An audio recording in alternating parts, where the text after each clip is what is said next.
Ama naming Diyos, Yahuwah. Kami ay sama-samang lumalapit at dumadalangin sa iyo. Sapagkat itong ang oras na ito ay aming oras ng pagsamba, oras ng pagpupuri, oras ng paglilingkod po sa iyo. Sapagkat ikaw ay aming Ama, ikaw ang aming Diyos, ikaw ang makapangyarihan sa lahat. Ama, sa oras na ito, tanggapin mo sana ang aming pagsamba. Tunghayan mo ang bawat isang nakikinig. Tunghayan mo ang bawat sambahayan. Ang bawat pamilya na kasama namin.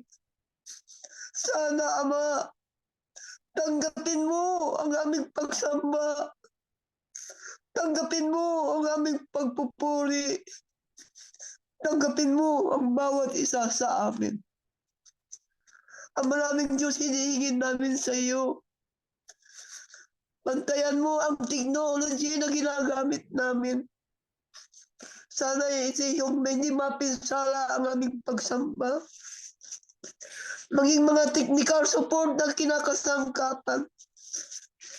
Sana ang aming pagsambang ito, hindi sana mapinsala. Ikaw ay mapuri. Ikaw ay aming mapaglingkuran. Ama naming Diyos, alam namin ang mundong ito ay pasama ng pasama. Ang mundong ito ay dumarating na sa kanyang katapusan.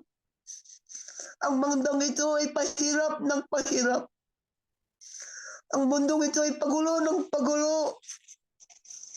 Ang aming hinihingi lamang sa iyo, sa mga kahirapan na lumalaganap sa mundong ito, sana may ibukod mo kami. Itabi mo po kami. Huwag sana kaming madamay. Huwag sana masinsala ang aming pagsamba. Sana kami lahat ay makapugpuri, makapaglingkod sa iyong banal na harapan. Pagpalain mo ang kapaning mong boses na ministro ng kasama namin. Sa kanyang pagtuturo, idurot mo sanang samahan mo ang kanyang bibig at sa kanyang puso at kaisipan.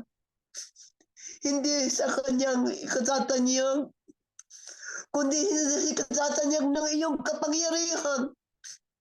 Ang lahat kaming makikinig. Lahat kami ay makinabang. Lahat kami ay lumakas sa aming paglingkod po sa iyo. Basbasan mo ang bawat pamilya, bawat ama ng sambahayan, mga anak namin, ang aming mga apo. Sana ikubli mo kami sa magulong sanglibutan ito. Ikubli mo kami sa mga kasamahan. Sana kami may bukod na itanyag. Makita ng bundong ito. Kami ay yung mga pinili. Kami ang iyong mga tunay na hinirang. Tunay na sumusunod sa iyong banal na kautusan.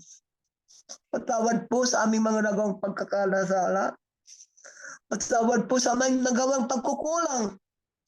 Sana tatanggapin mo ang bawat isa sa amin. Sana kami karapat-dapat sa iyong harapan. Ama naming Diyos, hinihingan din namin sa iyo ang aming mga mahal sa buhay, ang aming mga kapatid. Nasa matinding kahirapan. Mga aming mga kapatid at mahal sa buhay na may sakit, na may mabibigat na karamdaman. Ama naming Diyos, kami ay umaasa sa iyo. Sapagkat ikaw ang dumalang sa amin. Mas madali sa iyo kung ikaw ay gagamot sa amin upang kami ay lumakas. Kami ay gagaling sa aming makaramdaman. Kaming lahat ay makapagpuri, makapaglingkod po sa iyo. Patawad sa aming mga pagkukulang at sa maidulot mo sanang samahan mo kami sa oras ang pagsambang ito. Babasbasan mo ang bawat pamilya, bawat sambahayan na nakikinig. upang Ama, ikaw ay mapagpurihan namin. Kami ay lumakas hanggang dulo ng aming kabuhayan. Ama, kami nagpapasalamat at kami umaasa, sasamahan mo kami sa oras ng pagsamba upang kaming lahat ay lumakas dahil kami ay sumigla, magpatuloy sa gawing ibinigay mo sa bawat isa sa amin. Lubos ang aming pagtitiwala. Napakinggan mo na ang aming konting hinihingi sa ngalan ng aming tagapagligtas, Yahushua ang Masiya. Amen.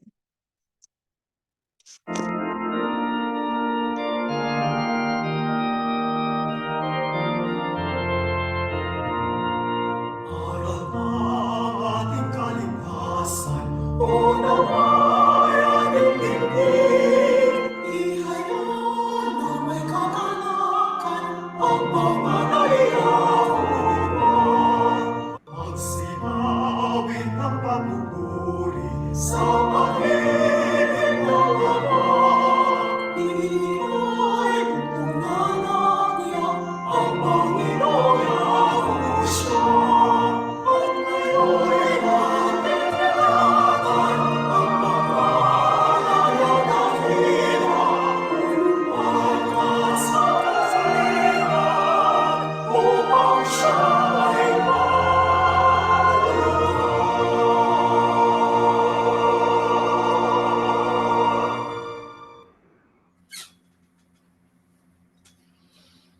Mga mahal na kapatid, tayo ay patuloy na nag-aalay ng ating pagtanaw ng utang na loob sa ating Ama sapagkat tayo ay kanyang pinahintulutan na minsan pang magkasama-sama sa ganito pong pagsamba at pag-aaral ng kanyang mga salita. Gaya ng ating paksa, ang Biblia po ay ang tanging batayan ng pananampalataya ng mga kayahusya. Kailanman at tayo ay lumihis sa Biblia, tayo ay hindi magiging dapat sa paglilingkod sa Diyos at tayo ay mabibigo sa ating pong inaasahan na pagtatamo ng kaligtasan. Kung bakit ito ang ating papaksain, sapagkat ang iba ay natuksong bumaling sa kanilang mga sariling opinyon, sa iba't ibang mga libro, sa iba't ibang mga aklat na babasahin.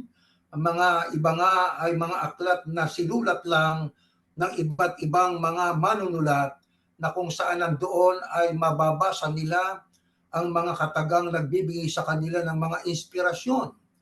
Samantalang kung ang ating pag-aaral ay Biblia, punong-puno ng mga aral na magbibigay sa atin ng inspirasyon, magbibigay sa atin ng lakas ng loob, magbibigay sa atin ng buong tapang na pagharap sa anumang mga pagsubok na ating daranasin pa sa buhay na ito.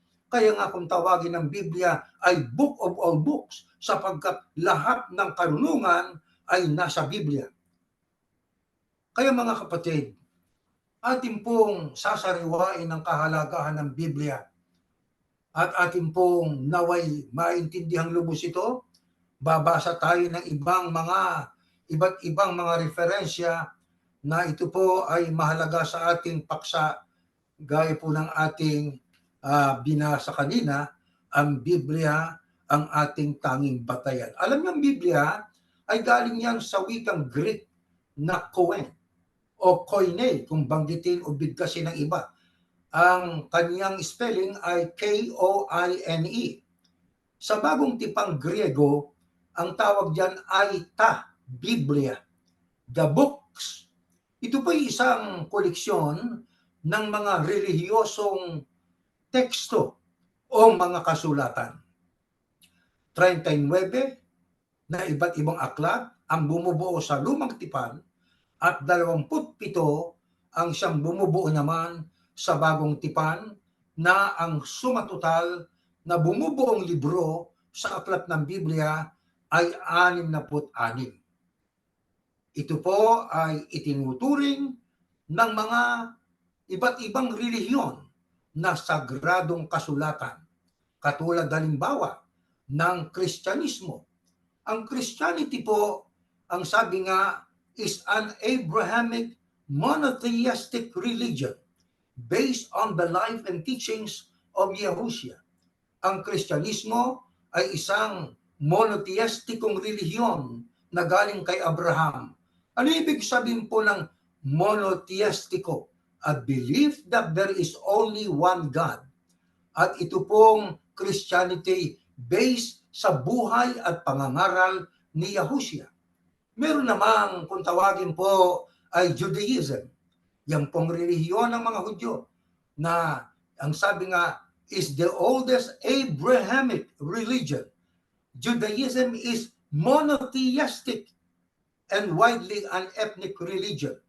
Ang Christianity monotheistic. Ang Judaism ay monotheistic as well. Na ito po ay malawak na relihiyong katutubo. Sumasaklaw sa pinagsama-samang espiritual, pangkultura at legal na kaugalian ng mga taong Hudyo.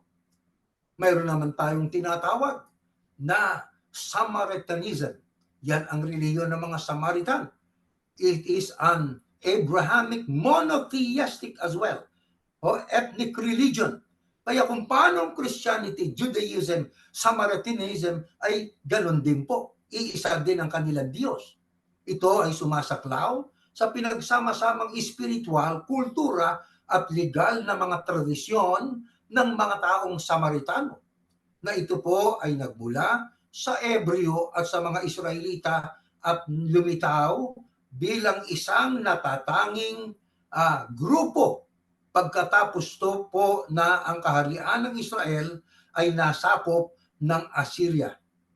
Yan po ay nung panahon na kung tawagin ay panahon ng Bakal o Iron Age. Meron naman po na Islam. Islam is an Abrahamic monotheistic religion centered on the Quran and the teachings of Muhammad. The religion's founder, adherents of Islam are called Muslims. Ang Islam naman ay isa ring relihiyon monotheistic din po. Pag sinabing monotheistic, kumikilala lang sa isang Diyos. Wala nang iba. Ang tunay na Kristiyano, kumikilala rin sa iisang tunay na Diyos. Kaya mga monotheistiko na mga relihiyon. Christianity, Judaism, Samaritanism, Islam, at mayroon pang isa. Yan ay Baha'ism. Baha'i faith, ang spelling po ay B-A-H-I o B-A-H-A-I, Baha'i faith, is a religion founded in Iraq in 19th century that teaches the essential worth of all religions and the unity of all people. Yan pong Baha'i faith ay isang relihiyon na yan po ay mula sa Iraq noong 19th century. Nagtuturo sa kahalagahan ng lahat ng relihiyon at pagkakaisa ng lahat ng mga tao. According to Baha'i teachings, ayon sa kanilang pagtuturo, ang relihiyon ay nahalag sa isang maayos at progresibong paraan ng iisang Diyos sa pamamagitan ng pagpapakita ng Diyos. Kaya itong mga binanggit natin dyan, ay mababasa natin po diyan, yan ang mga iba't ibang major religions sa buong mundo na monotheistic, iisang Diyos na kanilang kinikilala. At alam nyo, marami pa. Ang sabi nga, many more other religions ay naniniwala sa Biblia. Na ang Biblia ay isang na-publish o nailathala na koleksyon ng mga tula at mga piraso ng kasulatan, mga kapatid. Kaya ang Biblia ay napakahalaga na ito po ay dapat po nating bigyang halaga sa ibabaw ng lahat ng mga libro na binabasa po natin. Itong Biblia ang ating pong pahalagahan.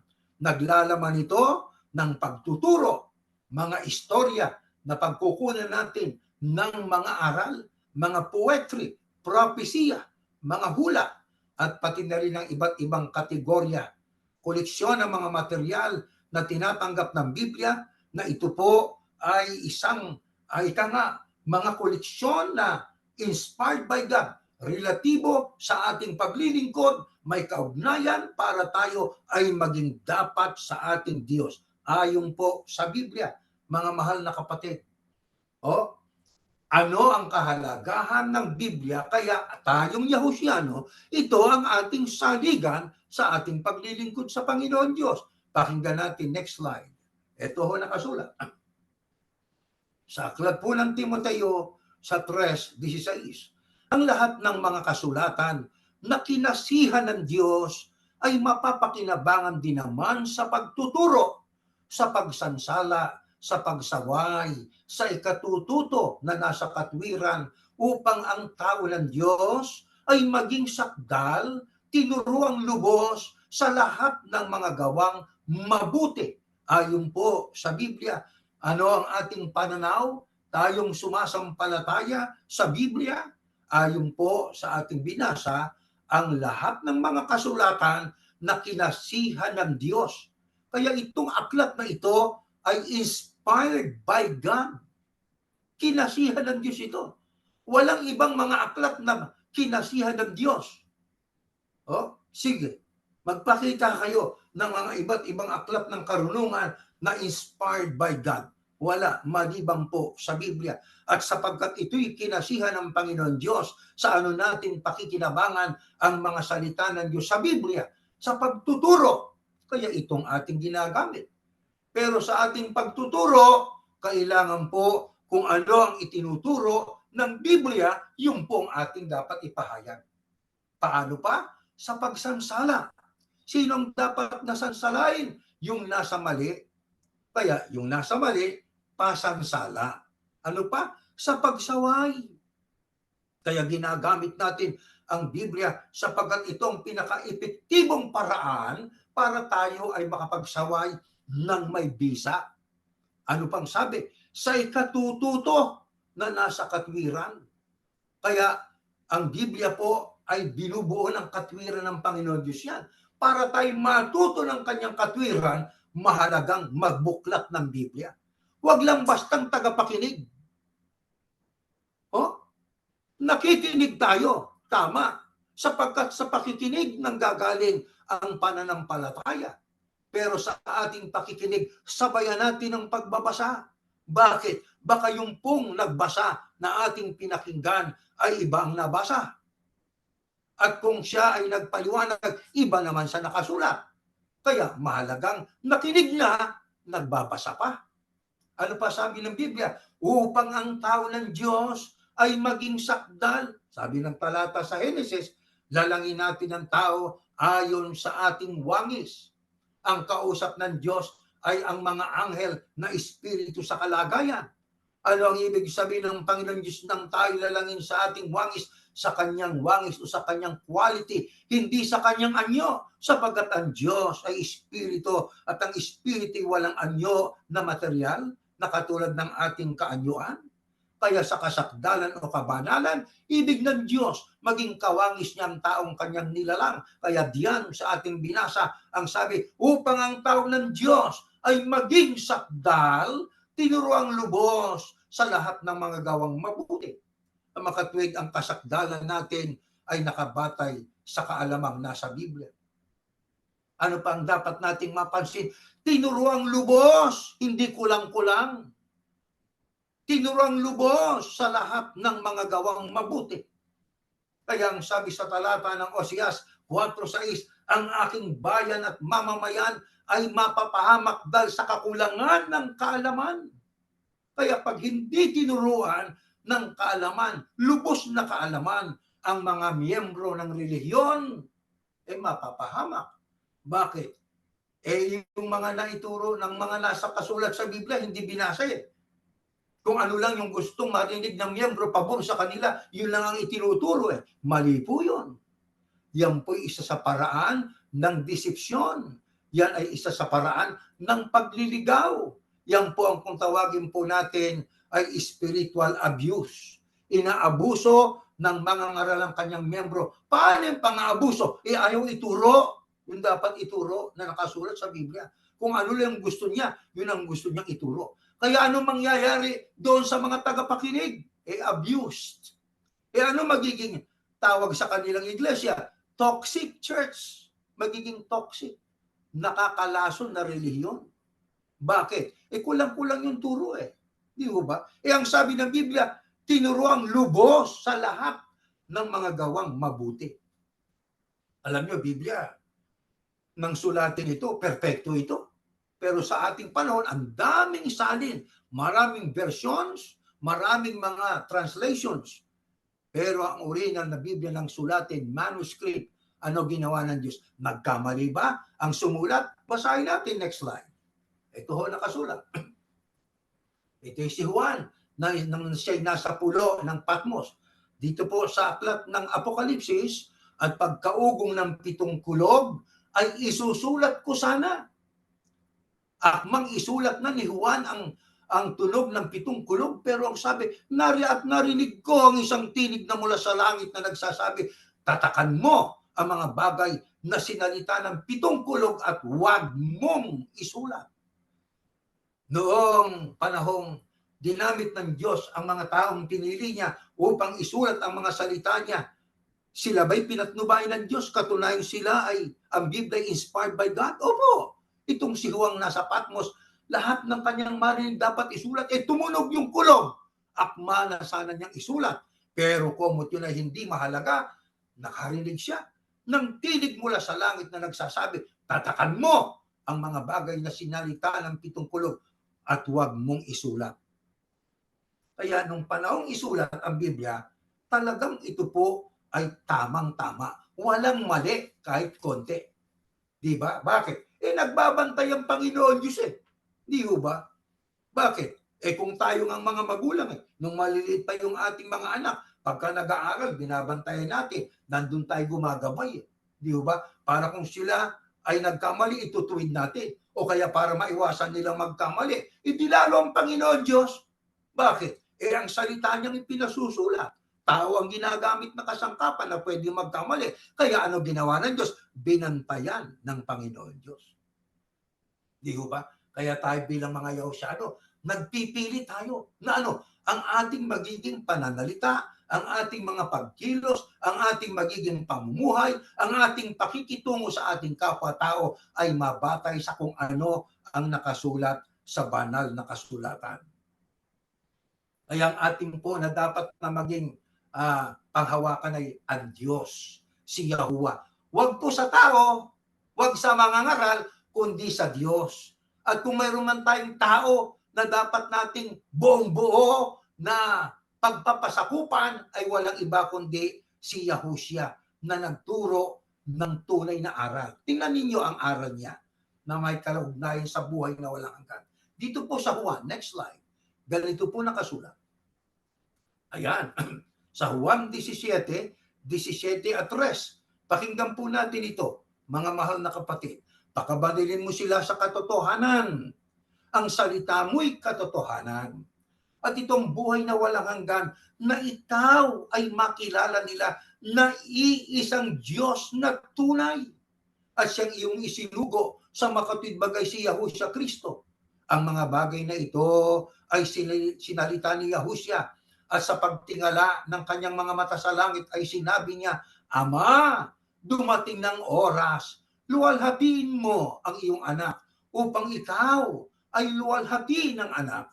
Ayon po sa pagtuturo ng ating Panginoong Yahushua, ano ang isa sa mga aral na may kaugnayan sa pagtatamo ng buhay na walang hanggan? Ay yung pong malaman natin kung ilan ang tunay na Diyos.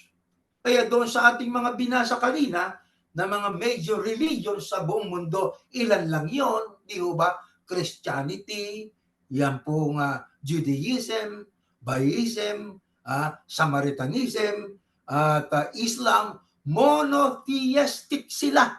Pag sinabing monotheistic ng kanilang faith, iisa lang ang kanilang Diyos. Kaya sila ang mga tao na masasabi nating kumikilala, yung mga relihiyon na yon, sino man ang kabilang doon, ay kumikilala sa tunay na Diyos. May buhay na walang hanggan doon sa pagkilala sa isang tunay na Diyos, mga kapatid.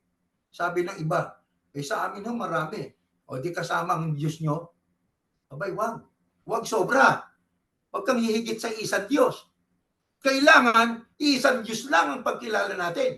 Sapagkat maliban sa isang Diyos, na siyang Ama, ang pangalan niya Yahuwah, wala nang ibang Diyos na tunay.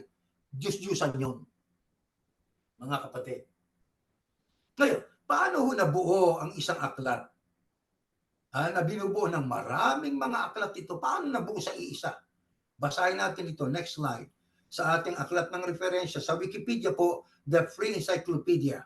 The religious texts were compiled by different religious communities into various official collections.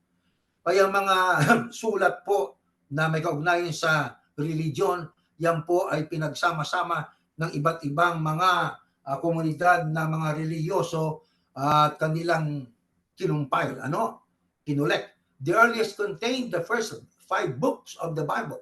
Ang sinauna, sabi nga ay bumubuo ng 5 mga aklat ng Biblia. It is called the Torah in Hebrew and Pentateuch, meaning 5 books in Greek. The second oldest part was a collection of narrative histories and prophecies, the Nevi'im. The third collection, the Ketuvim, contains Psalms, Proverbs, narrative histories. Tanakh is an alternate term for the Hebrew Bible composed of the first letters of those 3 parts of the Hebrew scriptures, the Torah teaching, the Nevi'im, prophets, and the Ketuvim writings. The Masoretic text refers to the authoritative version of the Hebrew Bible used universally by Jews today. This version was codified around the 9th century by a group of Jewish scholars known as the Masoretes, whose name derives from the Hebrew word Mesora, meaning tradition. It is the medieval version of the Tanakh. In Hebrew and Aramaic, that is considered the authoritative text of the Hebrew Bible by modern rabbinic Judaism. The Septuagint is a Koine or Koine Greek translation of the Tanakh from the 3rd and 2nd centuries BC. It largely overlaps with the Hebrew Bible. Kaya mga kapatid, kung ating pong bibigang pansin po yung ating nabasang yan, ay nakolekta sa isang libro ang iba't ibang mga aklat na sinulat ng iba't ibang tagasulat sa iba't ibang lugar at hindi magkakapanahon. At yan po ay nabuo sa isang libro. Ayan nga, nabasa po natin yan, na yan ay binubuo yung unang aklat. Ang sabi nga pinakaunang nilalaman ay yung unang 5 aklat ng Biblia, na yan po ang kung tawagin ay Torah sa Hebreo, sa Greek naman ay Pentateuch ang katapat. Yan nga yung aklat ng mga aklat ng Genesis, di ba? Isa yon, Exodus, Leviticus, Numbers at Deuteronomio. Pagdating po diyan sa 5 na yan, yan ang unang aklat. Ano ang pinakamatandang parte ng mga koleksyon, ng mga kasaysayan, ng pagsasalaysay at mga propesiya? Yan naman po ang kung tawagin po natin ay ang mga dating propeta. Binubuo ito ng mga aklat na nagsasalaysay. Katulad ng aklat ni, next slide po, next slide.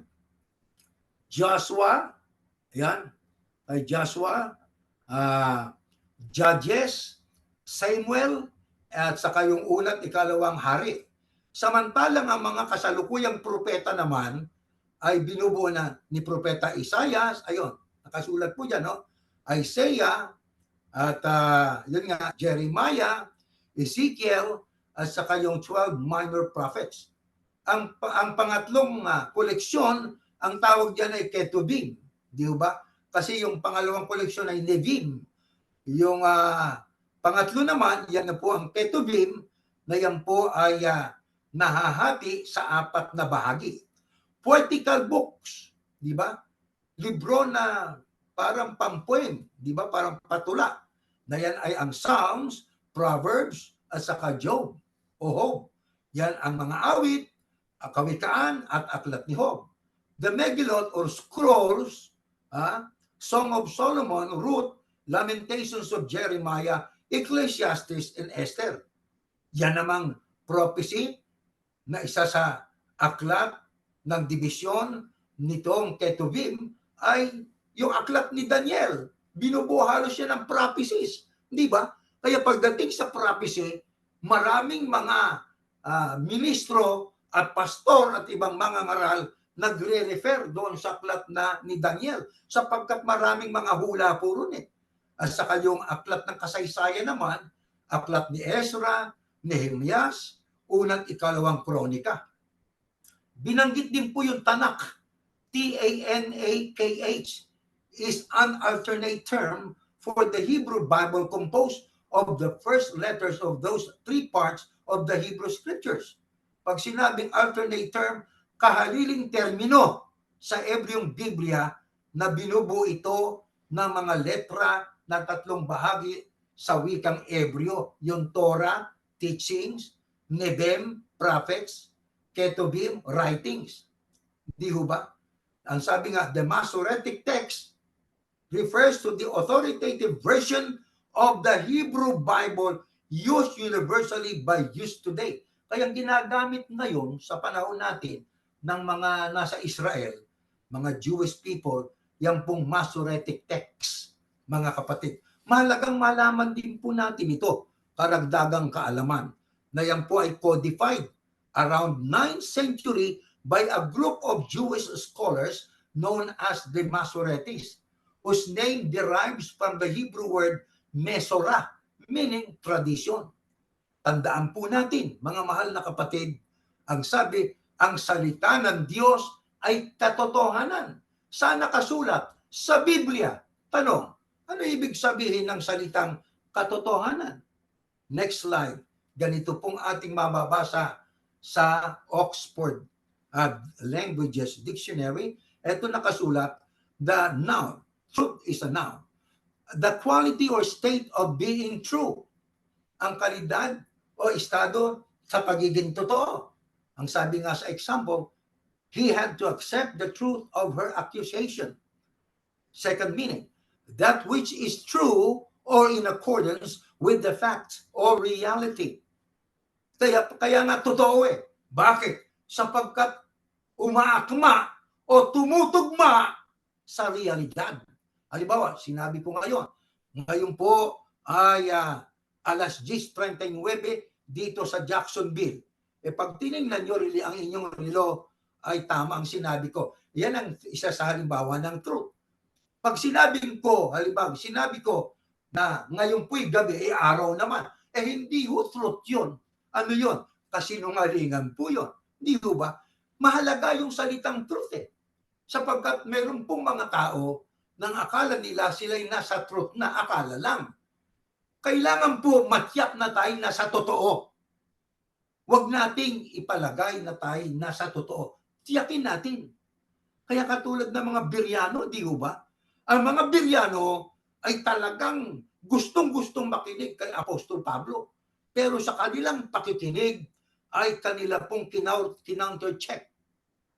No? In-examine nila ang scriptures in a daily basis para kanilang matiyak kung yung itinuro ni Pablo ay truth o yung katotohanan. Di ba? Ito pa, sa Merriam-Webster's Dictionary, ang isa sa kahulugan ng truth, the body of real things, events and facts, actuality. Second meaning, the state of being the case or fact. Kaya tayo, mga kapatid, ay talagang dapat yumakap doon sa kung ano yung totoo. Ano ba yung totoo pagdating sa Diyos? Iisa lang ang Diyos. Napakasimple. Aywang po rito sa iba't ibang reliyon. Pinagpipilitan ng Diyos ay may tatlong persona na bawat isang persona ay isang Diyos. Diyos Ama, isa ng Diyos. Diyos Anak, dalawa ng Diyos. Diyos Espiritu Santo, tatlo ng Diyos. Ang sabi nila, hindi sila tatlo, iisa sila. Kahit grade 1, masasagot, 1 plus 1 plus 1 equals 1. Ang ginamit po nila multiplication. Pagdating sa Diyos, kung ilan, Hindi mo pwedeng gamitin ng multiplication. Philosophy lang po yun nila. Di ba? Nangangatwiran lang po sila. Pag tinanong natin, bueno, sige, pag sinabi bang iisa, meron pa bang iba? Sasabihin nila, syempre wala na. O ang sabi ng Panginoong Yahusha, ikaw, tapos iisa. O ba't pagpipilitan nyo na marami Diyos? O di ba? Yan ang wikang misteryo. Ano ibig sabihin ng misteryo? Hindi mapatong ng tao. Hindi maarok ng tao. Hindi ma-explika ng tao. Di para kang sumusuntok sa hangin. Wala kang tiyak na pinatatamaan. Ba't ka yayakap sa pananampalataya na hindi mo tiyak? Bakit ka yayakap sa pananampalataya hindi mo maipaliwanag? Samantalang ang mga Yahusyano, isa lang Diyos namin. Sino? Si Yahuwah. Sino tagapamagitan ninyo? Ang Panginoong Yahusya. Ilan? Isa din lang. Isa Katoliko, isang tambak. Ang dami nilang tagapamagitan sa Katoliko. Bakit? Dati akong Katoliko Kung sino-sinong mga tinatawagan, ipamagitan mo kami, Kabanang Tipan, ipamagitan mo kami, Arko ni Noe, ipamagitan. Anong kinalaman ng Kabanang Tipan na yun? Anong kinalaman ng Arko ni Noe? Di ba? San Isidro, ipamagitan mo kami, mga santo't santa. Nako po, isang tambak. Pati si Maria, na ina ni Jesus, ni Yahusya, ay ginawa pang mediatrix. Samantalang sa Biblia, kung paano may isang Diyos, may isang tagapamagitan sa Diyos at sa mga tao, ang taong si Yahusya, ang Kristo. Ganun kasimple. Napakasimple. Bakit natin ginagawang complex at mahirap? Di ba? Simple ang pagtuturo ng Biblia. Truth.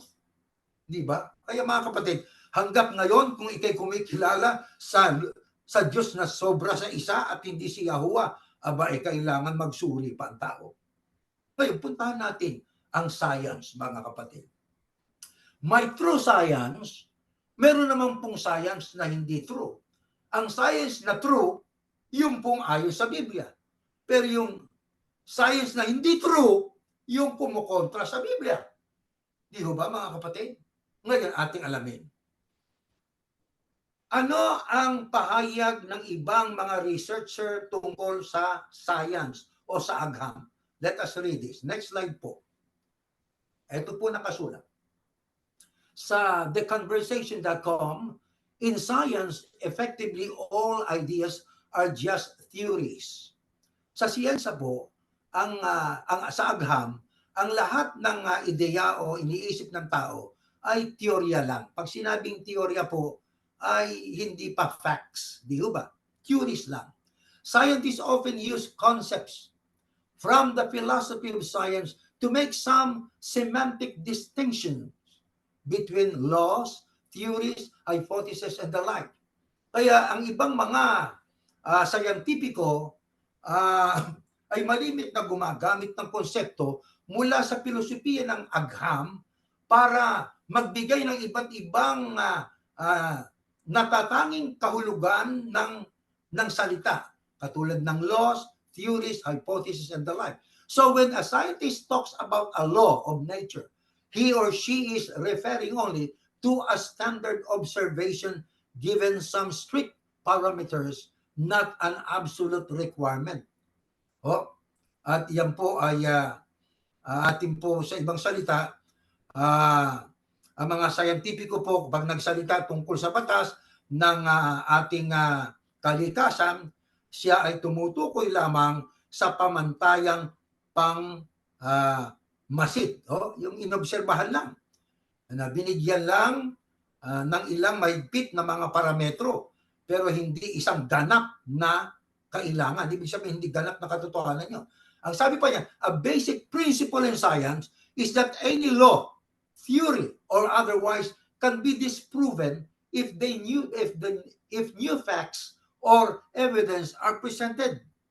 Kaya batay sa basic principle ng science, ano man ang batas, teorya, ay maaaring mapabulaanan yan ng bagong katotohanan na kanilang naipakita. Kaya yung dating theory, ba? At prinsipyo ng mga batas yan po ay pwedeng mapabulaanan pag mayroong bagong facts. Di ba? Hopefully you understand na po. Ang sabi pa, if it cannot be somehow disproven by an experiment, then it is not scientific. Pagka hindi po napabulaanan sa pamamagitan po ng eksperimento, then it is not scientific. Hindi po scientifico ang sistema ng pagsusuri. Next slide pa. Ito pa. Babasahin lang po natin ito, mga kapatid. Ito pa, Truth and Theory. Sa explorable.com, ang sabi, scientists accept that whilst repeated research, experimentation, and confirmation of results will always approach the truth. Theory can never become truth. A theory is only ever assumed to be true until proved otherwise.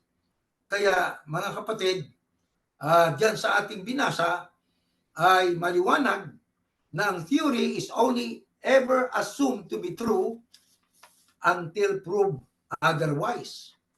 Kaya mga scientifico tinatanggap nila na habang paulit-ulit na sila ay nananaliksik at nag-eksperimento at nakoconfirm nilang mga resulta, ay palaging papalapit sila sa katotohanan ayon sa ating binasa.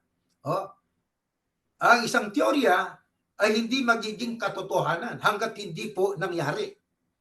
Kaya ang isang teorya ay ipinapalagay lamang na totoo hanggang sa mapatunayang hindi. Kaya may maraming mga experimentation, yung mga ginagawa ng mga scientifico hanggang sa kanilang matumbok at nagawa ang isang bagay, saka lang po nila masabing totoo. So yung theory po, ang kuro-kuro ay magiging truth pagka nagkaroon ng katuparan. Di ba? Katulad halimbawa ng pag-imbento ng gamot tungkol sa COVID-19. Marami silang mga experimentations na ginawa hanggang sa sila po ay makabuo ng gamot tungkol para sa COVID. At ngayon, mayroon ng tableta. Di ba? Sapagkat ang mga scientists ay patuloy po ay nag-discover through experimentation. They are really doing the research. At ngayon, mayroon ng Paxlovid. Na yun ang ininom ko. Una sa Diyos ay gumaling po ko sa aking COVID. Di ba? Kaya, kung iisipin natin, yung mga scientists po ay mayroong ano bang problema? COVID-19. Mag-iisip sila. Ano ba dapat natin gawin? Magbabasa sila, magre-research sila. Kaya bubuo sila ngayon ng theories. Ang mga theories na yan ay pwede nilang pagsamasamahin at gagawa sila, i-apply nila ngayon sa experimentation. Di ba? Through experimentation ay pagka na-prove nila na yung kanilang theories ay epektibo na kagagamot ng COVID-19, saka lang nila masasabing ito ang gamot sa COVID-19. Pero sabi nga, it went through, dumaan muna sa iba't ibang teorya, experimentation, and then naging facts. Katulad ng Paxlovid, naging gamot sa COVID-19. Pero mga kapatid, ang theories, tandaan natin, hindi facts. Not until ito ay ma-prove. Pagka na-prove na, saka lang magiging true. Kaya ang true science po ay umaayon sa kung ano ang nakasulat sa Biblia. Hindi ho siya lumilihis sa kung ano nakasulat sa Biblia. Yan ang true science. Pero pagka ang siyensya ay hindi na umayon sa Biblia, hindi true science yun. Di ba mga kapatid? Ngayon, ang sabi nga sa English, what do many scientists discovered about the firmament? Yung firmament, yung kalawakan. Next slide po. Basahin po natin ito. Malapit na tayong matapos. Some stars shine more brightly than others. Ang ibang mga bituin ay nagliliwanag ng higit kaysa ibang mga bituin. Their brightness is a factor of how much energy they put out, known as luminosity, and how far away from the earth they are. Color can also vary from star to star because their temperatures are not all the same.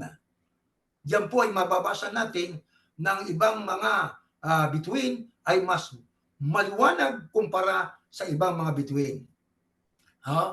Ang liwanag ay sanhi ng kung gaano karaming enerhiya ang kanilang inilalabas na kung tawagin ay luminosity o liwanag.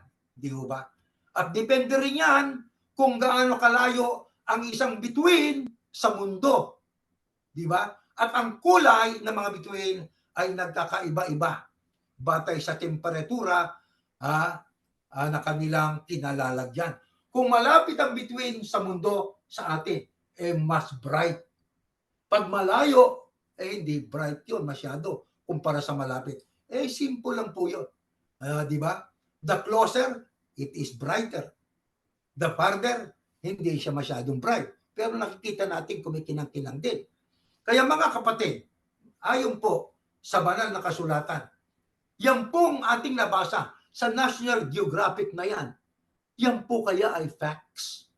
Yung sinabi, ang bituin ay may iba't ibang ningning. Ito, basahin po natin sa aklat po ng unang Korinto. Iba, ayun, nabasa natin kanina, ang sabi, color can also vary from star to star because their temperatures are not all the same. Ngayon ang sabi rito, iba. Ano ibig sabihin ng iba? Hindi pareho. They are not the same. Ibang kaluwalhatian ng araw at ang iba, ang kaluwalhatian ng buwan. Totoo naman po yun eh. Tingnan nyo ang araw. Kumpara nyo sa buwan. Magkaiba o hindi magkaiba? Magkaiba. Bakit magkaiba? Sinabi ng Biblia. Ano yung salita ang nakasulat sa Biblia? Kaninong salita po yan? Salita ng Diyos. Kaya, facts. Ang sinabi doon sa ating binasa kaninang National Geographic ay facts po yun. Na magkaibang kaluwalhatian ng araw at buwan, ito pa, at ibang kaluwalhatian ng mga bituin. Sapagkat ang isang bituin ay naiiba sa ibang bituin sa kaluwalhatian. Kaya tama, color can also vary from star to star because of their temperatures are not all the same. Sabi ng Apostol Pablo, sapagkat ang isang bituin ay naiiba sa ibang bituin sa kaluwalhatian. Yan ang true science. Itong ating binabasang ito ayon sa National Geographic, mga kapatid. Kaya pinatutunayan lang ng Biblia po ay totoo. Dito tayo manghawak. Huwag tayong manghawak sa kwento ng comics. Huwag tayong manghawak doon sa sinasabi ng ibang mga ministro. Nang sabi nila, kung hindi itinuro sa aming iglesia, hindi sa Diyos. May ganyang mga nagtuturo, mga kapatid. Ang sabi, pag hindi itinuro natin sa ating iglesia, hindi sa Diyos yan. Paano kung yung itinuro mo ay labag na sa kalooban ng Diyos? Hindi antimano, hindi ka sa Diyos. Paano kung yung itinuro mo ay kulang-kulang? Hindi kulang-kulang din. Hindi yung mga miyembro. Kulang-kulang. Hindi yung tagapagturo. Kulang-kulang yung aral, ang ibig kong sabihin. Pagka kulang-kulang yung aral, ang sabi sa Osias, ang aking mamamayan ay mapapahamak dahil sa kakulangan ng kaalaman. O di ba, mga kapatid? Kaya mahalaga na na ating malaman kung ano yung totoo. Kung ano yung ibig pang ipaalam ng Diyos. Huwag tayong ma-stuck. Kasi hindi itinuro po ng ng sugo. Alam niyo ang kapatid na Manalo, mayroon siyang partikular na gawain. Hindi lahat ipinagkaloob kay kapatid na Manalo. Tingnan ninyo, yung pong James Moffat, doon natin binabasa ang From the Far East. Kasi, nung panahon ng Kapelix, ang ating binabasa, yung 43:5-6, para mapagdugtong yung malayong silangan. Kaya magre-refer tayo doon sa James Moffat translation, sapagkat doon sa 43:5, nakasulat From the Far East. Magkasama yung Far East. Ang James Moffat, if I'm not wrong, ay, ang sabi nga, kung ang aking memory is talagang tama, 1933 o 1935, meron na pong James Moffat. Meron na po. Ang kapatid na Felix Manalo'y buhay na buhay pa noon. Di ho ba, mga kapatid? bakit hindi ho niya nabasa yung James Moffatt? Hindi nga sa kanya ipinagkaloob, hindi sa panahon niya. Kailan po nabasa natin yon? Nung panahon ng kapatid na Eranio Manalo sa kanyang pamamahala. Yung pong Lamsa version, na doon po nakasulat, take heed therefore to yourselves and to yung Church of Christ, which He has purchased with His blood. Di ba? Paborito ng Iglesia ni Cristo yan. Ano ang tinubos? Lamsa, Church of Christ. Tapos ginawa pang capital yung I ng Iglesia. Kumbaga sa Tagalog, yung church, capital letter C. C-H-U-R-C-H of Christ, Church of Christ. Para palabas yung organisasyon. Hindi organisasyon ang itinatag ng Panginoong Yahushua. Sino ho ba ang tunay nating relihiyon? Pag sinabi bang relihiyon, ang ibig sabihin, religare, galing sa Latin. Nang ibig sabihin po, ay way to God, manumbalik sa Diyos. Bakit manumbalik? Nagkasala ang tao eh.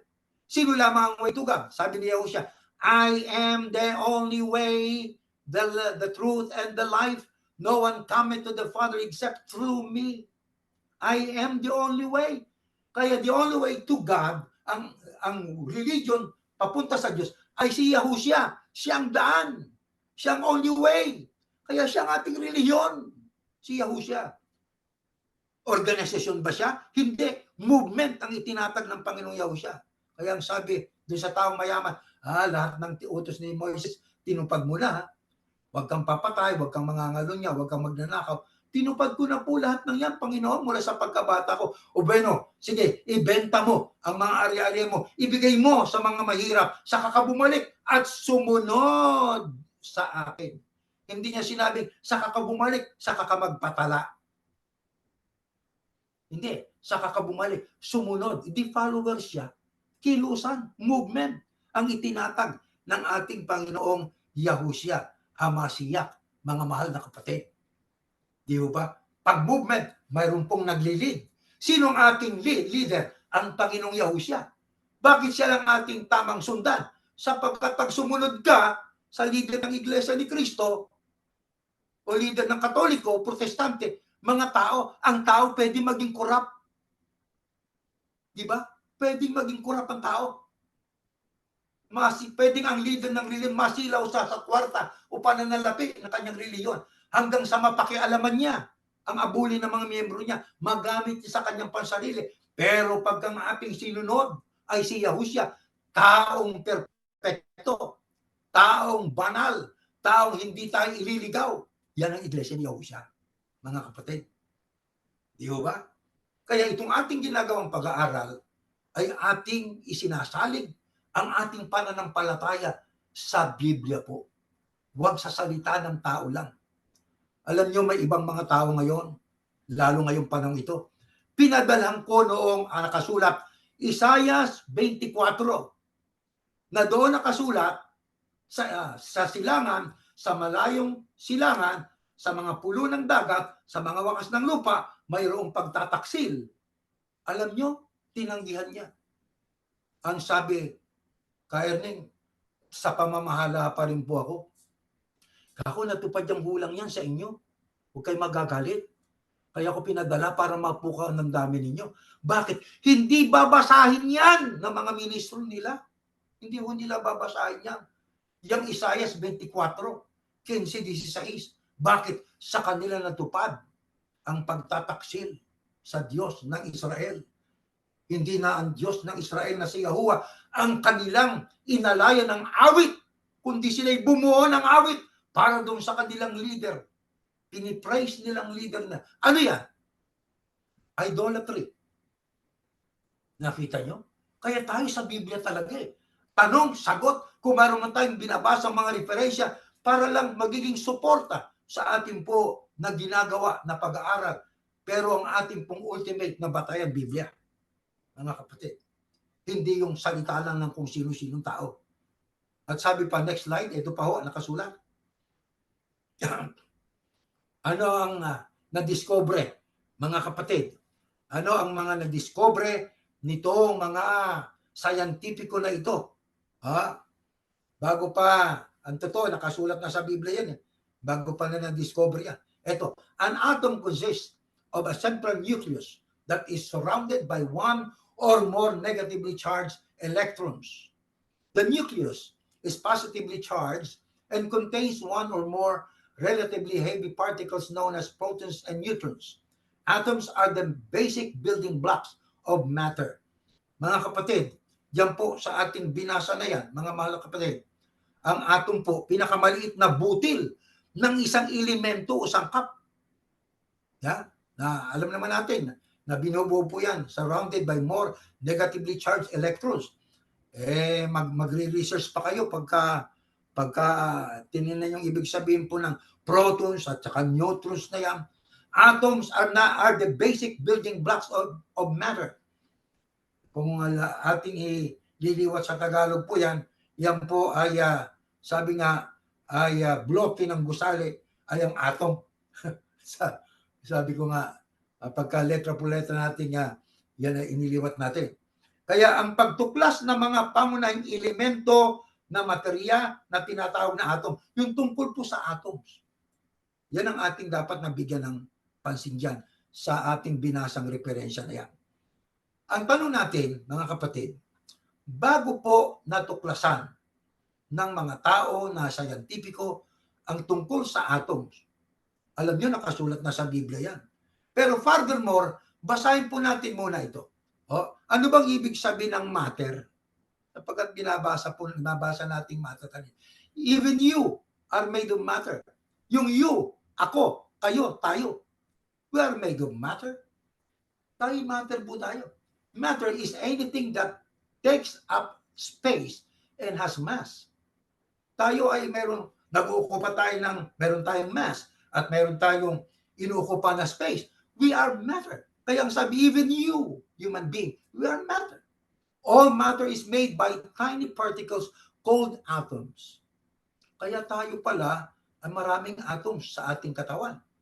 The only difference between different kinds of matter, whether you're talking about bugs, rocks, humans, or stars, is the way their atoms fit together.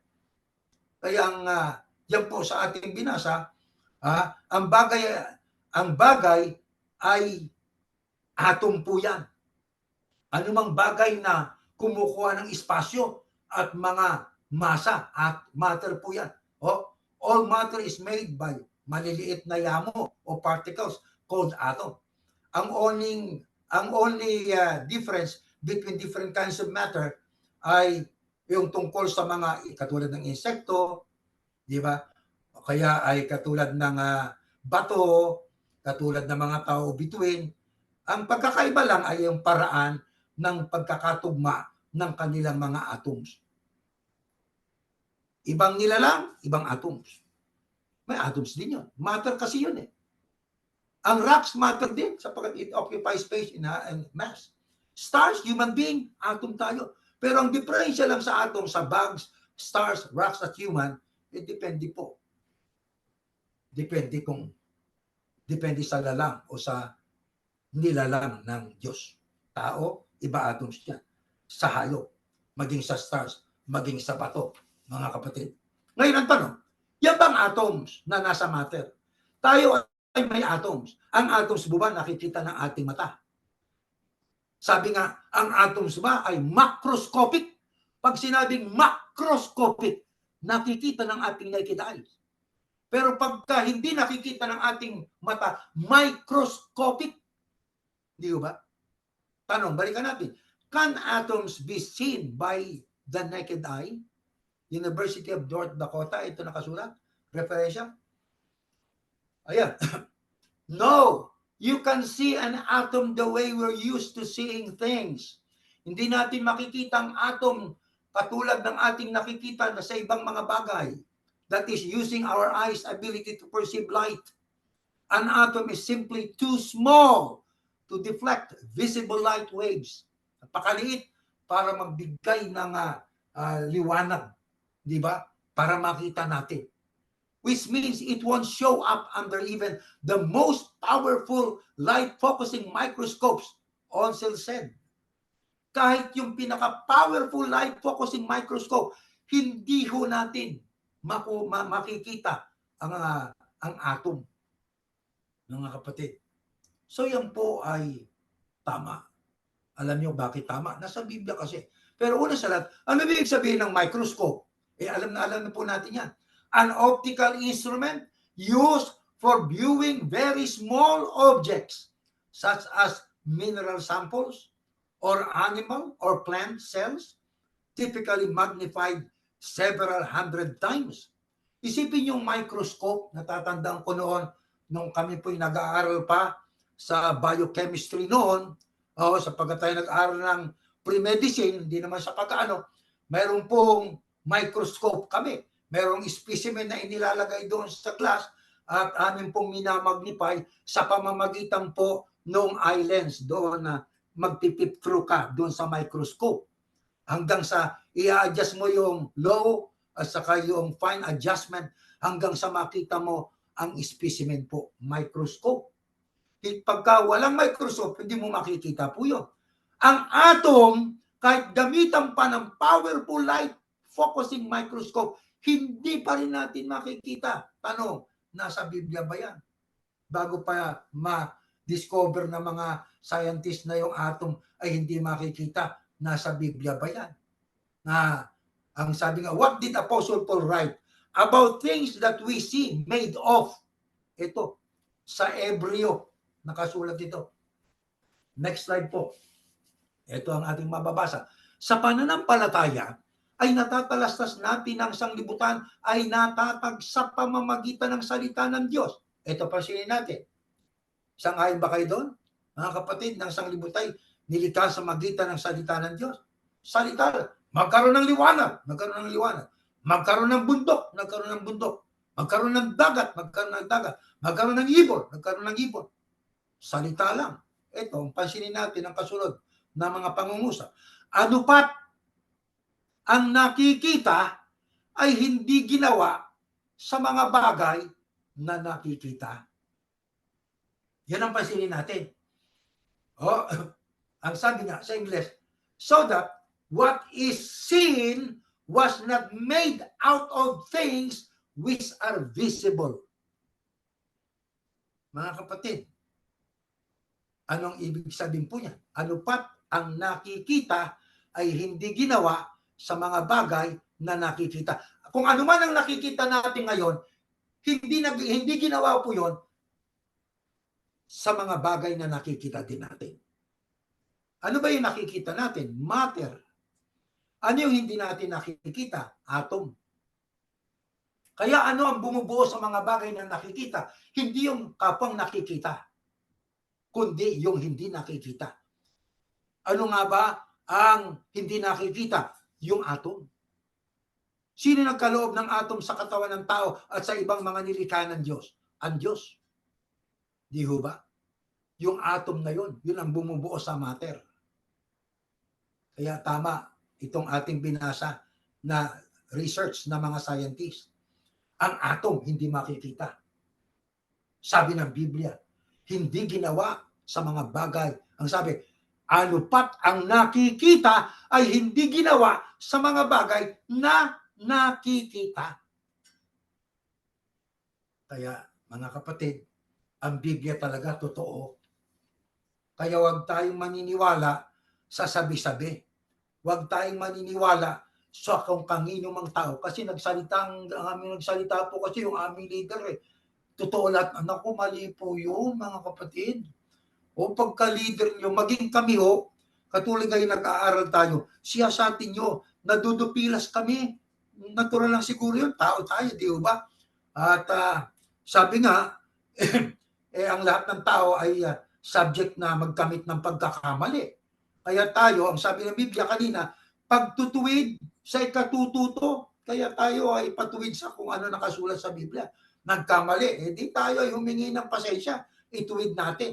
Kaya nga may erratum, di ba? Ibig sabihin nagkamali, may mali kami nagawa, kinokorek natin yon, di ba? Ngayon, ito pa. Ang tanong ito, what is another scientific discovery that was proven by science? Ano pang isa sa mga scientificong kanilang na-discover na ito'y napatunayan ng agham o science? Ito pa po. University of Nevada naman tayo.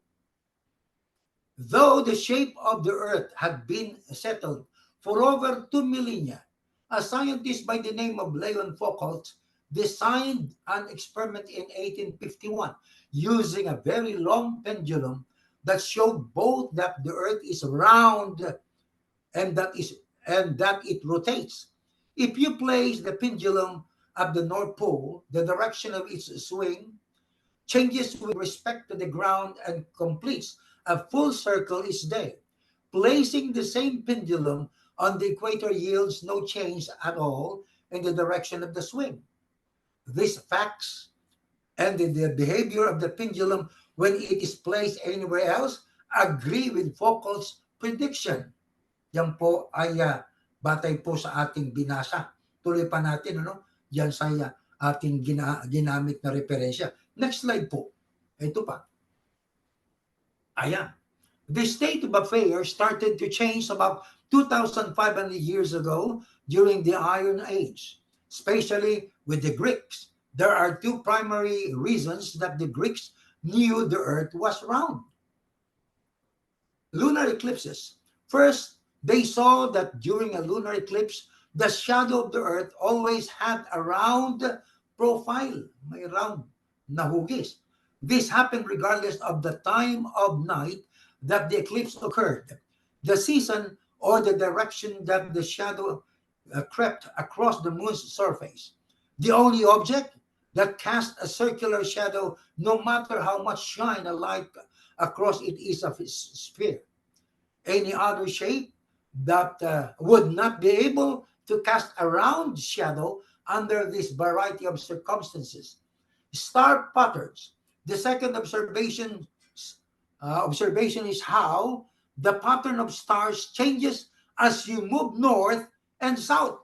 Siyempre, pag kayo pumunta sa north, iba yung ang tingin mo sa isang sa between, di ba? Pag pumunta ka dun sa south, iba rin. Depende yan kung saan kang direksyon o anggulo. Di ba? Tuloy pa natin. Ito pa nakasulat. If you were to stand at the North Pole, Polaris, the North Star, would be directly overhead. Tama nga naman. On a flat Earth, Polaris would always be visible. No matter how far from the North Pole you moved, it would still be above the horizon. However, by the time you reach the equator, Polaris is on the northern horizon and it disappears entirely once you move into the southern hemisphere. You can see Polaris from Australia. Totoo po yan. Subukan niyong pumunta kayo sa Australia kung makikita po ninyo ang Polaris o yung North Pole na yan. Hindi niyo makikita yan. Yung North Star, ibig kong sabihin. Di ba? Ay, tuloy natin. Polaris from Australia. In fact, the ancient Greeks calculated the circumference of the Earth using this effect and produced an answer that was strikingly close to what we measure today. Diyan sa ating binasa, mga kapatid, ay ating pong nabasa na itong mga scientifico ay may na-discover sila na bago pa na-discover ng agham o science, nasa Biblia na ang tungkol sa shape ng Earth. Hindi ko na kailangang ipaliwanag yan, mga kapatid. Ang sabi, ang mundo ay bilog, mga kapatid. Ano nga ba nasa Biblia, mga kapatid? Ha? Siguro mayroon pa tayong babasahin pa. Anyway, tapos na tayo yan. Next slide po, Biblia na babasahin natin. Bago po na-discover ng mga scientifico na ang mundo ay bilog, ang totoo na sa Biblia na, ayan siyang nakaupo sa balantok ng lupa. Ano yung balantok? Flat? Ano yung balantok? Square? Ano yung balantok? Rectangular in shape? Hindi. Pag sinabing balantok, pag binasa natin po yan sa English na Biblia, ang sabi sa Amplified, it is He who sits above the circle of the earth. Ano ba yung circle? Round. Ano yung binasa natin kaninang referensya? Sabi ng mga scientifico na discover nila, ang mundo hindi flat, kundi round. Bago pa nila na-discover, nasa Biblia na. Ano ibig sabihin? Ang kanilang na-discover ay true science tunay na agham sapagkat sumasang-ayon sa Biblia. Ano po ang puntos natin dito, mga kapatid? Pagkang nagturo, pagkang nangaral, kahit Biblia pang binasa, mga kapatid, pagkamali ang kanyang pagkakaintindi, tandaan natin, tayo maliligaw pag tayo sumampalataya. Yung paggamit niya ng Biblia, tama po yun eh. Sapagkat ang Biblia, naglalaman ng katotohanan. Lamang, baka may problema naman yung nagtuturo. Totoo, Biblia. Ano ginawa niya? Isiningit niya yung kanyang naratibo. Di ba? Yung katulad ng sinasabi niya ng ibang mangangaral. Kung mayroon kayong nabasa sa Facebook tungkol sa ating grupo o sa ating iglesia na negatibo, magpapatuloy pa ba kayo sa pagbabasa? Ang sabi ng Biblia, siyasapin ninyo ang bawat espiritu sapagkat maraming mga bulaang mangangaral. Ang pagsisiyasat, hindi lang yung isa na reliyon, siyasatin mo lahat. Saka ka gumawa ng konklusyon. I-gather mo lahat ng impormasyon, saka ka gumawa ng konklusyon. Ito pipiliin ko. Diba? Bakit? Mayroon pong mga kung tawagin ay mga spiritual abusers na mga mangangaral. Kaya yung kanyang mga pinangaralan is spiritually abused. Ano magiging resulta sa kanilang church? Magiging toxic church ang kanilang iglesia. Magiging iglesyang nakakalason. Sabi nga ni Pablo dun sa Timoteo, ang aral na nag-deviate sa katotohanan, parang gangrena. Pagkang katawan ng tao ay may gangrena, halimbawa yung paa, nabubulok dahil sa diabetes. Para wag po na kumalat sa buong katawan at magbunga ng kamatayan, pinuputol yung bahaging may gangrena. Ang iglesia ay tinulad sa isang katawan. Di ba? Kaya pag may isang miyembro na immoral at pinayuhan, ayaw magbago, maraming payo, maraming saway, ayaw magbago, ang sabi ni Pablo, alisin nyo sa grupo ninyo. Gangrena yan. Baka makahawa pa yan. Di ba? Ang mga ibang mangangaral, ganyan eh. Di ba? Pag hindi itinuro sa ating iglesia, pag hindi namin itinuro sa inyo, hindi sa Diyos yan. Paano nga kung ang itinuro mo ay mali? Itinuro mo marami Diyos. O ang ibig bang sabihin, yung mga nagturong, iisa ang Diyos ay hindi sa Diyos. Yun ang sa Diyos, ikaw ang hindi sa Diyos. Di ba, mga kapatid? Ang ikaluluwalhati ng Ama, hindi lang yung tagapakinig, kundi yung tagatupad. Tagapakinig na tagatupad. Ano yung aral? Igalang mo yung ama't ina, ang iyong mga magulang. Itinuro. Tinupad mo ba? Hindi. Ano yun? Di yun ang problema ngayon. Katotohanan ng binasa mo, hindi mo naman tinupad. Hindi mo na tinupad, nilabag mo pa. Malaki problema.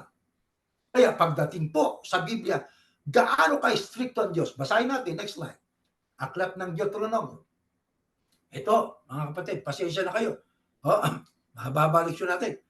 Pero konti na lang ito. Ngayon, o Israel, dinggin mong mga palatuntunan at mga kahatulan na aking itinuturo sa inyo upang sundin nyo, upang kayo mabuhay at pumasok at inyong ariin ng lupain na ibinibigay sa inyo ng Panginoon, ng Diyos ng inyong mga magulang. Huwag nyong dadagdagan, ayan na, ni babawasan ang salita na aking iniutos sa inyo upang inyong maingatan ang mga utos ng Panginoon ninyong Diyos na aking iniutos sa inyo. Tinig ni Moises, Israelitang kausap, ang sabi, huwag niyong dadagdagan ni babawasan ang salita na aking iniutos sa inyo upang inyong maingatan ang mga utos ng Panginoon na inyong Diyos na aking iniutos sa inyo. Ano pa naman ang mga talatang yan? Hindi ba yan ay babala? Huwag, bawal, magdagdag, bawal, magbawas. Mga kapatid, ano sabi naman ni Pablo? 4:6. Next slide. Ito nakasulat. Ang mga bagay ng ito, mga kapatid, ay inanyo ko sa halimbawa sa aking sarili kay Apolos dahil sa inyo, upang sa amin, sabi ni Pablo, ay mga tuto kayo na huwag magsihigit sa mga bagay na nangasusulat, upang ang sino man sa inyo ay huwag magpalalo ang isa laban sa iba. Mga kapatid, ayon naman kay Pablo, anong sabi niya? E di kapares din ang nabasa natin kanina sa Deuteronomio, huwag magsihigit sa mga bagay na nangasusulat. Pag sinabi magsihigit, huwag kang magdagdag. Di ba? Eh ano naman ang sabi ng Panginoong Yahusya? Gaano ang hindi dapat idagdag at ibawas? Next slide. Ganitong ating mababasa. Mateo, ganito po ang ating matutungay. Sapagkat katotohanan ang sinasabi ko sa inyo, hanggang sa mga wala ang langit at lupa, ang isang tuldok o isang kudlit sa anumang paraan ay hindi mawawala sa kautusan hanggang sa maganap ang lahat ng mga bagay. Kahit tuldok, kahit kudlit, ay hindi dapat mawala sa kautusan. Huwag magdagdag, huwag magbabawas, kahit tuldok, kahit kudlit. Hindi lalo kung salita ang pinalitan mo. Mula sa tali, ginawa mong tala. Nakaw, malaking problema yon. Mula sa taxation, ginawa mong eleksyon. Pinalitan ang salita ng Diyos. Diyos ko, ano yun? Ituturo ngayon yun sa mga miyembro. Ano nangyari ngayon? O hindi na iligaw yung miyembro? Ano magiging mangyari sa kanilang iglesia? Magiging toxic. Nakalalasong iglesia. Sasama ka ba dyan sa kanyang iglesia na nakalalason? Ano pangako ng ating Panginoong Yahusya ayon sa Biblia kapag ka ating pong sinunod ang mga bili na ito? Next slide. Ganito nakasulat. At mangyayari na kung inyong didingging maigi ang aking mga utos na aking iniutos sa inyo sa araw na ito, hindi lang basta nakikinig, didingging maigi, na ibigin ng Panginoon ninyong Diyos, siya'y paglingkuran ng buo ninyong puso at ang buo ninyong kaluluwa, ay ibibigay kong ulan ng inyong lupain sa kanyang kapanahunan, ang una't huling ulan upang iyong makamalig ang iyong trigo at ang iyong alak at ang iyong langis. Pagpapala ang nakalaan. Pagka ating sinunod ng buo ang bilin, huwag magdagdag, huwag magbawas. Kung ano na sa Biblia, yun ang ating po na sundin at ibuhay, mga kapatid. Ano naman ang tinitiyak? Magulo panahon. Sabi nga sa panalangin kanina, eto ang halaga niyan. Pagka ating ginawa ito sa aklat ng Juan, ganito nakasulat, mga kapatid. Pakinggan natin. Kung paanong inibig ko ako ng Ama, ay gayon din naman iniibig ko kayo. Magsipanatili kayo sa aking pag-ibig. Kung tinutupad ninyo ang aking mga utos, ay magsisipanang kayo sa aking pag-ibig, gaya ng aking pagtupad sa mga utos ng aking Ama, at ako'y nananatili sa kanyang pag-ibig. Kaya mananahan sa atin ang Yahusya na tagapagligtas, mananahan sa atin ang Ama na si Yahuwah. Kapag ka sa atin ng Diyos, ano man ang gulo na ating kakaharapin, panatag tayo. Ano man ang dumating pa, ang totoo, hindi pa man dumarating binigyan na tayo ng kaalaman ng Diyos Kaya nakahanda na po tayo. Salamat sa Diyos. Salamat sa mga aral niya na ating tinatanggap. Kaya tayo, na mga iglesia ni Yahusya, ang ating pamumuhay, ang ating pananampalataya, ang ating aksyon ay dapat nakasalig sa Biblia. Ang Biblia ay niloob ng Diyos na ito ay kanyang ipasulat, inspired ng Panginoon Diyos. Kaya anuman ang ating gagawin, itanong natin sa Biblia. Kung ito'y ayon sa Biblia, gawin natin. Kung hindi ayon sa Biblia, huwag po natin gawin. Tatandaan po natin, ang sekreto ng pagpapala ay ang pag-iingat ng mga salita ng Diyos. Pagsunod sa mga aral ng Ama ng buong puso at buong kaluluwa. Kapag kaganyan po, mga kapatid, ang ating pong gagawin, ang Ama at si Yahusya ay sasayat sa atin sa lahat ng panahon saang mandako tayo dalhin ng ating pong kapalaran, mga kapatid. Tumayo kayo, tayo mananalangin. Ama namin Diyos, salamat po ng marami sa iyo. Muli mong sinariwa sa isipan namin ang kahalagahan ng mga salita mo sa Biblia. Kung bakit sapagkat sa panahon namin ay marami ang bumabangon ng mga iba't ibang mga mangangaral. Ang iba-ibang libro ang kanilang saligan. Pero Panginoon, bagamat ang iba, Biblia din ang kanilang mga ginagamit. Subalit, kung aming susuriin, ay kanila pong hinahaluan ng kanilang mga opinyon. Binabasa ang mga talata, ngunit ang kanilang sariling gusto, ang kanilang ipinaliliwanag, at yun naman ang tinatanggap ng mga nakikinig. Bagay na hindi nararapat sapagkat bawal dagdagan ng mga salita mo, bawal bawasan ng mga salita mong nasa Biblia. Magagalit ka sa amin pagka ginawa namin yon. Kung kaya't kami mga iglesia ni Yahusya ay nagkakasya kami ng bombo. So kung anong ipinasulat mo sa Biblia, sapagkat ito ay mga salitang kinasihan mo para aming pong panghawakan, para aming panaligan na sampalatayanan, sapagkat ito, Panginoon, ang siyang saligan namin para kami maging matibay na mananampalataya, matibay sa harap ng pagsubok na darating pa, ano pa man ang sasapit sa mundong ito. Ikaw ang aming Diyos na si Yahuwah, at ang aming tagapagsanggalang bugto mong anak, na siyang aming tagapamagitan sa inyo kaming dalawa, manghahawak, Ama at Yahusya, at hindi sa kanginuman tao, ni sa aming sarili, hindi kami manghahawak, sapagkat kami mayroong limitasyon, at kami po hindi perpekto.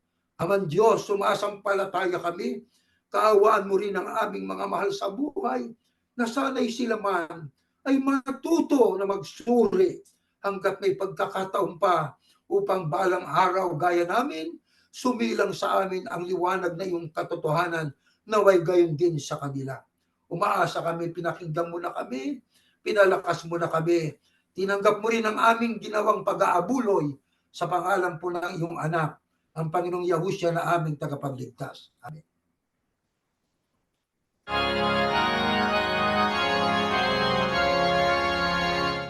Purihin si Yahuwah sa Espiritu Banal. Ihayag ang kanyang kabutihan sa pangalan ni Yahushua.